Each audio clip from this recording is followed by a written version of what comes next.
Hey guys, what's going on? Today we're going to be looking at the NECA Godzilla 1954 figure from NECA.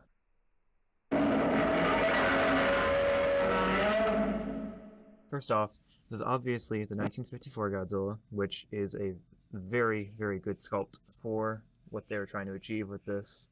He looks very, very reminiscent to the shots you can see of him in the movie, which is very hard to make out an actual design for, since most figures of this model of Godzilla are all very different looking, but this one does a very nice job at capturing the way that he is supposed to look.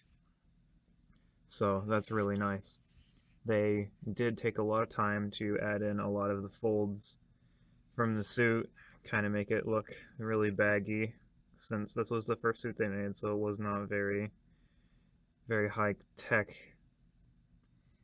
The tail on this is relatively short, which is strange.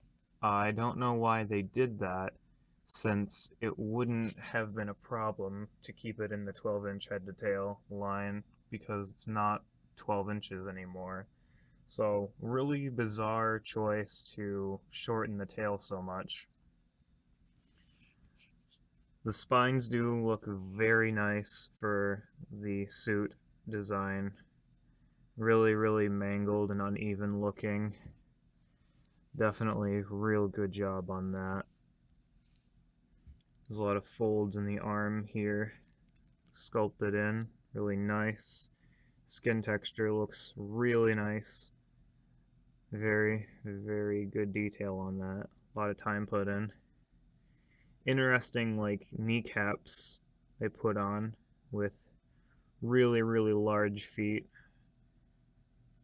There's not much detail on the bottom of the feet, just some information. Not a big deal. There's some like peg holes for you to put them on a stand. The face looks really nice.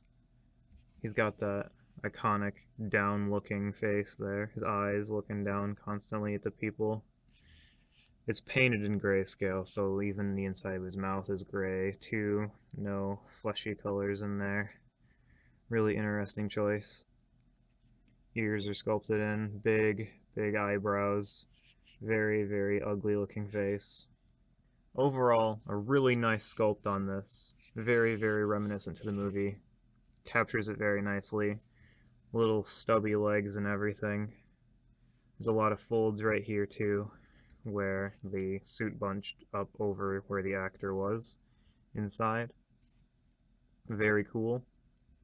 Now we'll get into the points of movement on this, which are the standard for NECA pretty much. You get the mouth that opens and closes. Makes a popping noise on this one for some reason, unlike the others. The head will move around like this. It's on a ball joint right there inside the neck, and then the neck is on one as well. So you can get it to bend around. You can make them look up or down, pretty much whatever direction you want, because of the way that it's made like that. The arms can move like this at the shoulder. They're pretty much on a ball joint right here. You can twist them around.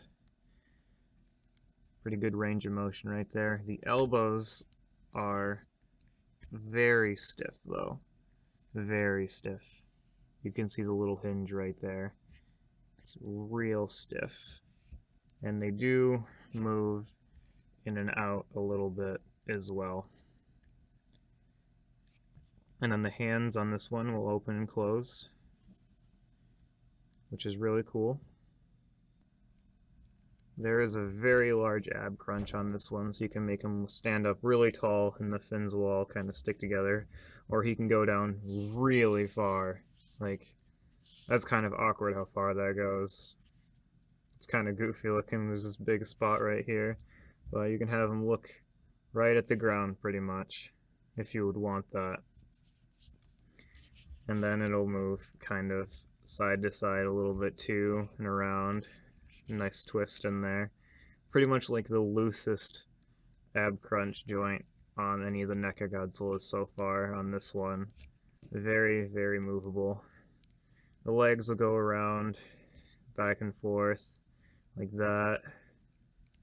The knee will move back and forth like that, and there's a joint there, as you can see, but you don't get very much movement out of it. It's really difficult to move on both of them. That's just because the legs are so short. And then the foot will move like this. It kind of goes up and down, but they're just so big that you're pretty limited to what you can do. And then the tail, just the regular amount of movement on the NECA figures as well. Kind of, there's a couple segments in here that'll move around, and then the wire at the end that lets you bend this whatever way you want, as long as you don't break it.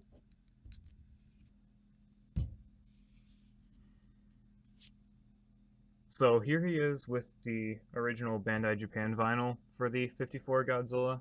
As you can see, the quality is definitely a lot higher on this one. The sculpt is just way closer and more accurate, and it's actually quite a bit taller too. Not a whole lot, but it's taller. But the tail is a lot shorter because of how stubby it is on here. I don't know why they did that, but oh well, doesn't matter that much. And here it is with some other more common Bandai Japan vinyls. As you can see, just how large it is in comparison to them. This 2004 Godzilla is very short compared to him. And then this Angulus is it's pretty nice. I mean, if you wanted to pretend like this was the 55 Godzilla, you could have him look down at it. But yeah, that's what that looks like. Overall, this is a really cool figure by NECA, very nicely designed, very well painted for what it has to be, and for about $20, it's actually a really good deal. There's not really any other Godzilla figures out there like this of the 54 Godzilla, so I would definitely recommend picking it up while it's pretty cheap right now. You can find it just about anywhere. You can get it off Amazon for around 20 bucks. And another really cool feature that I forgot to point out was right here at the neck right here. You have this spine and this spine when it's sprayed up and they look like they go flush together. But when you have his head bend down, that extra spine comes out right there to have it more of a seamless transition right there. So definitely a good figure. Highly recommend picking it up. And as always, you guys have a nice day.